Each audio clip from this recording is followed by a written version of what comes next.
नमस्कार दोस्तों, आपके अपने YouTube चैनल DRS फार्मा में आपका स्वागत है।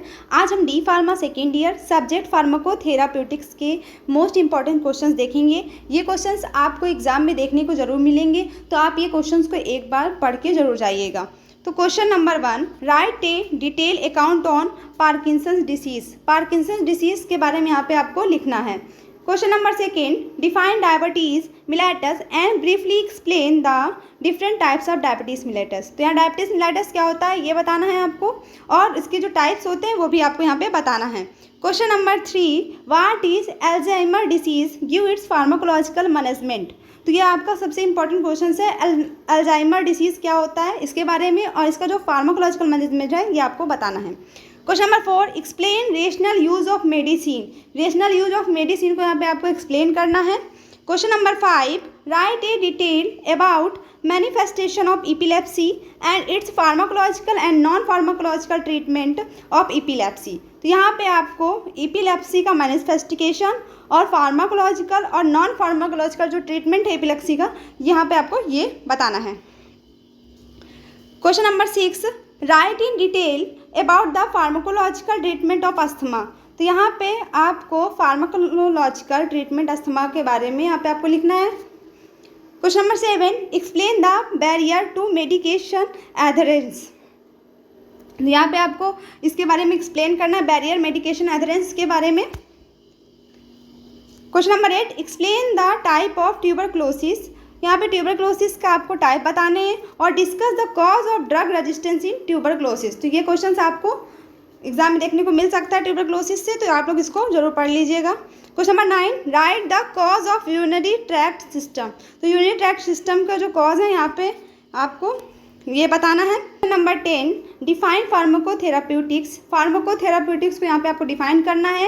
Write about the scope and objectives of the pharmacotherapeutics. तो फार्माकोथेराप्यूटिक्स का आपको स्कोप और ऑब्जेक्टिव भी यहाँ पे आपको लिखने हैं, तो आप ये क्वेश्चन पढ़ लीजिएगा। Question number 11, explain the aetiopathogenesis and pharmacological management of malaria. तो यहाँ मलेरिया का आपको इटियोपैथोजेनेसिस और फार्माकोलॉजिकल मैनेजमेंट एक्सप्लेन करना है। Right in note on essential medicine list. Essential medicine list के बारे में आपको एक शॉर्ट नोट लिखना है। What is the standard treatment guideline. Standard treatment guideline क्या है इसके बारे में यहाँ पे आपको बताना होगा। Question number 14, what is gastroesophageal reflux, write its pharmacological treatment. तो यहाँ पे आपको गैस्ट्रोओसियोफेजियल रिफ्लेक्स क्या होता है ये बताना है, और उसका जो ट्रीटमेंट होता है उसके बारे में भी आपको ये लिखना है। तो ये क्वेश्चन आप एक बार देख लीजिएगा, ये इंपॉर्टेंट क्वेश्चन है। तो क्वेश्चन नंबर 15 है, right the pharmacological and non pharmacological treatment of the following. तो इनमें से जो ये डिसीज है उसका फार्माकोलॉजिकल और नॉन फार्माकोलॉजिकल ट्रीटमेंट लिखना है। तो है आपका पहला एंजाइना पेक्टोरिस, बी अस्थमा, सी सार्स और डी आयरन डिफिशियंसी डिसीज, ई डिस्मेनोरिया और एफ मेगालोब्लास्टिक एनीमिया। तो इनका आपको क्या लिखना है, फार्माकोलॉजिकल और नॉन फार्माकोलॉजिकल ट्रीटमेंट आपको लिखना है। Question number 16, right short note on. तो यहाँ पे राइट शॉर्ट नोट बताने हैं आपको, यहाँ पे राइट शॉर्ट नोट लिखना है। यहाँ पे किसका लिखना है, ए है psychotic disorder, B glaucoma, C anti microbial resistance, D respiratory viral infection, E hepatitis B, F polycystic ovary syndrome, G rheumatoid arthritis और एच एल्कोहलिक लीवर डिसीज। तो इनके बारे में भी आप लोग पढ़ के जरूर रहेगा, इनमें से शॉर्ट नोट पूछा जा सकता है। Question number 17, right aetiopathogenesis and symptoms. तो यहाँ पे आपको ये जो डिसीज़ है इनके इटियोपैथोजेनेसिस और इनके सिम्टम्स लिखने हैं।